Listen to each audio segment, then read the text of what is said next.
And we're going to work on the two basic directions for Taisabaki. One to the power hand, or one to the surite side, the lifting, pulling hand, and the other to the sleeve hand, or the hikite, the pulling hand side. So let's take a look at it.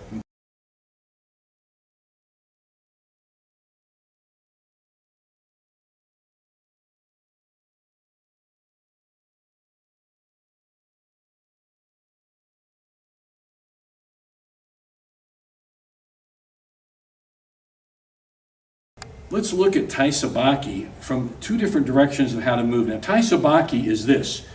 Taisabaki means body management, but it always implies in a circular direction. And it always also implies leading to a specific action that the tori or the attacker is taking. So in this case, Derek is going to be the attacker, and we're going to work on the two basic directions for Taisabaki. One to the power hand, or one to the surite side, the lifting, pulling hand, and the other to the sleeve hand, or the hikite, the pulling hand side. So let's take a look at it. And we're going to be using this with ippon seoinage. So you can use the same throw, but setting them up two different ways using Taisabaki. That's what we're doing here. So let's take a look at the grip. First of all, to turn around, guys, we're using just a kumikata, basic standard kumikata lapel and sleeve grip, standard grip we all use as your starting point in judo and sambo. Okay, so we got that. Now we're going to be using the first direction to the power hand, or to the surite, the lifting hand. And what he's going to be doing, Derek is going to be pulling Eric around to his right, to his power hand. I often say pull him to your hip.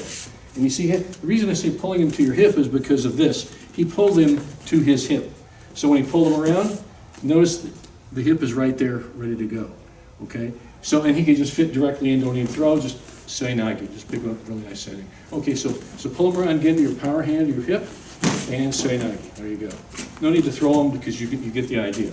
Okay, so when you do that quickly, in a real practical situation, you're going to be kind of leading with your foot a little bit. You're going to be setting them up, and as you do that, you'll step them. Okay, go step them. Oh, see how he rolls right into it. It's like he walked into it, because he did. He did. So he pulled him around to his power hand, to his surite, or to his hip. Okay. Now the second direction is the opposite direction. It's going to be going to the sleeve hand. Turn right here, the sleeve hand. So he's going to be taking this direction. He's still going to be using ippon seoinage. Okay. But what he's going to be doing, he's going to be pulling around this way, and he's going to be creating a hole right here that he could hit the seoinage. Like that. Okay. I'm pulling him. Let's come around.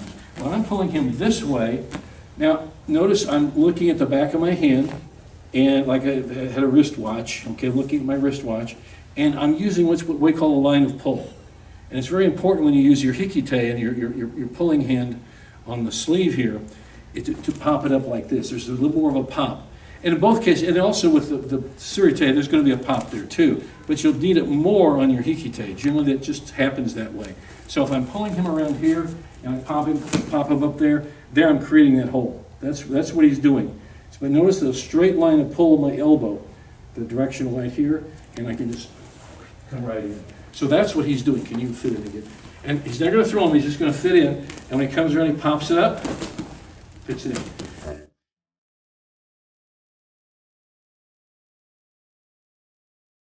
So in this creation, he's really creating a big hole here with his hikite by popping it up like that, and there it is. So what you're seeing is a fundamental movement pattern in judo. And again, there are three fundamental movement patterns. Taisabaki in a circular direction, sugiashi, which is a send after action. You can use it either sideways or forward to back, and a yumiashi, which is just normal walking pattern. So those are the three primary methods of movement in judo, certainly in sambo or any sport where we use throwing techniques. But judo was the one that really developed this methodology, and it really is great. So anyway, that's what using Taisabaki, the two primary ways to set somebody up.